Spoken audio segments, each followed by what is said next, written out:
Yeah.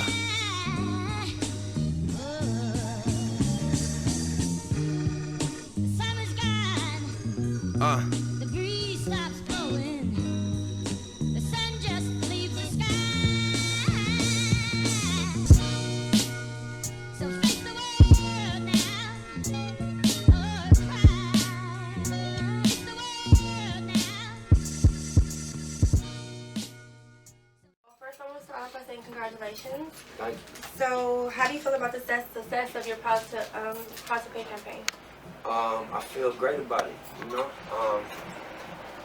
I feel like it was a big risk that I took, you know, and to see it pan out and be as successful and well received as it was, you know, it just gave me a lot of confidence to, you know, execute a lot of my other ideas that seemed crazy and way out, you know. Jay-Z and his mad support that he gave you on copping so many albums. I heard he copped 100.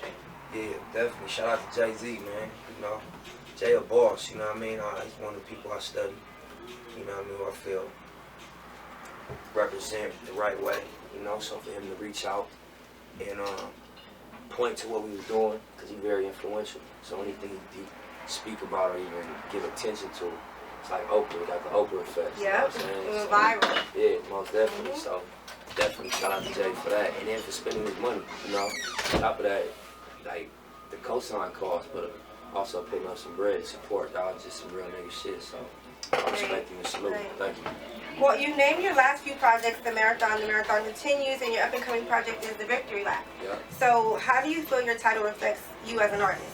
Like those titles? Although, which one is the whole marathon or just Victory Lap? Well, The Marathon Continues, you have this thing about you where you just kind of like, I take it as your message is like, you keep going. You're not going to stop. You're on a chase. Yeah. So, does that represent who you are as an artist and who you are as a person? Absolutely. I think you hit it on the head. You know? I'm glad you get that from the title, because that was my purpose, you know, with naming my projects that, and even calling on tour, that, calling my clothing line TMC, Marathon Clothing.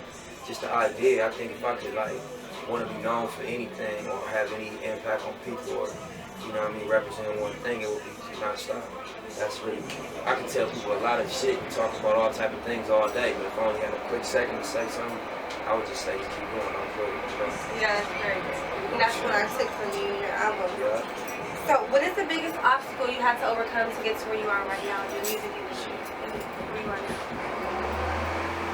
Biggest obstacle was trying to figure out, you know, how to stay in a position of ownership and to take my stuff to the next level. You know what I mean? Because no artist wanna reach limits. So every artist wanna push their limit and go to higher plateaus every time around. So it was one of my biggest struggles was trying to figure out ways to continue to grow my brand and what I do without, you know, taking money from other people, without signing a deal and taking a check. Independent, how you are now. Yeah, so I just had to be creative, and, you know, my team was real hard working and real focused, you know what I'm saying? And us figuring it out, finding our lane outside of the majors and outside of, you know, being bosses and being owners, us still finding a way to make it work. That was big for me, and that was something I was always one of my like Goliaths as far as like me feeling like things I want to conquer, you know what I'm saying? Right. So yeah, that part.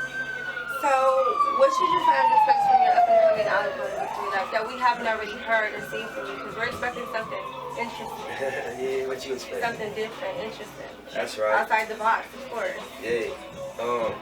I just think it's my best records I ever done. I think I always get better, and I think that I had so much time to work on this project. You know, it's just records that really say what I've been trying to say. You know what I mean? And it's like, if you're a fan of me, this probably be your favorite album. Every song on here will probably be one of your favorite records. I think I zeroed in on why people connect, you know what I'm saying? So I think that I know what to make, I know what to say.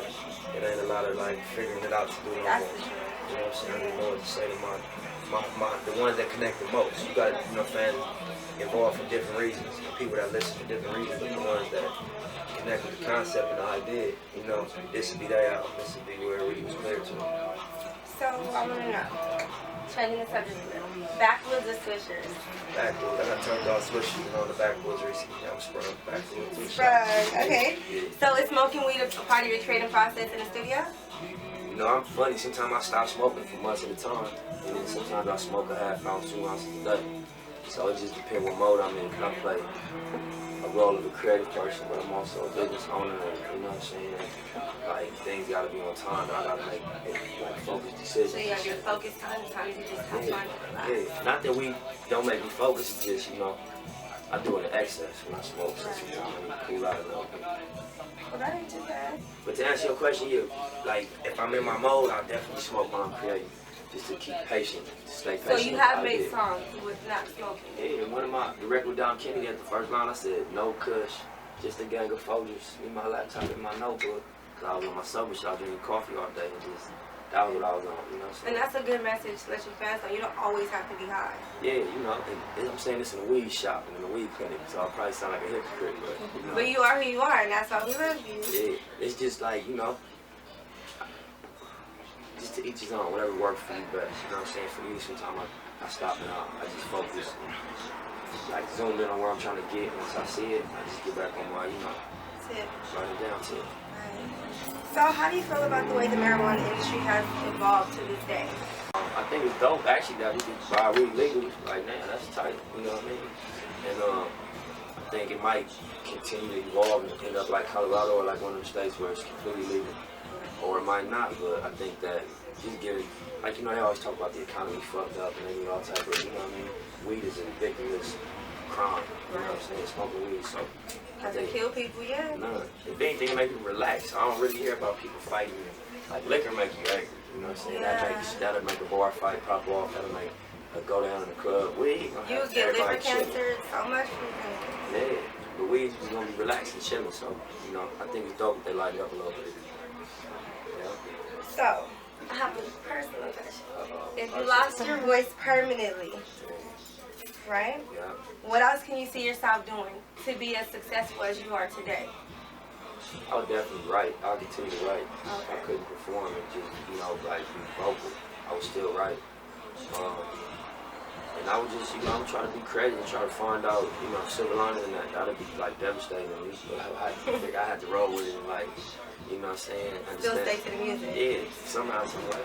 And I produce too, like when I know how to produce, so I might do it to that a little more. Oh, okay. Yeah. So, if you had to choose one famous person to smoke your last blunt with, famous, dead or alive, who would it be? Probably Pac. I probably smoke a blunt with Pac, do a song or something. So that's good. Everybody says Tupac because everybody loves the West Coast. Yeah, So, that's yeah. a cliche answer. No, I'm just saying, like, you from, no, like, Tupac is just the shit. I said him and I think the same. I would choose him. Yeah. That's So, I want to know, what message would you like to relay to your fans that are trying and striving, but a lot of things are tying them down and holding them down? What would you say to keep them going?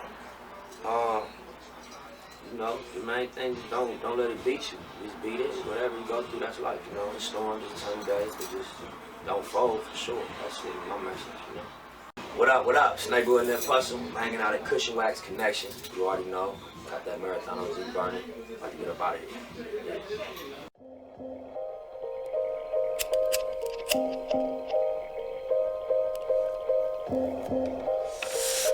Smoker backwoods, marathon OG. What? Hustle. Yeah, I feel brand new, like I just started this shit. Like it's the beginning. I know y'all been waiting. My foundation solid, let's take flight. Ay, look, turn off the lights, turn up my mic, roll up some flight. Let's all get right. It's that shit you waited for your whole